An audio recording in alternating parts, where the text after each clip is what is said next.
In 1815, Mount Tambora erupted, causing the year without a summer.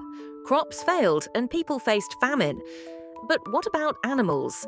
In the Swiss Alps, marmots adapted by hibernating longer, conserving energy.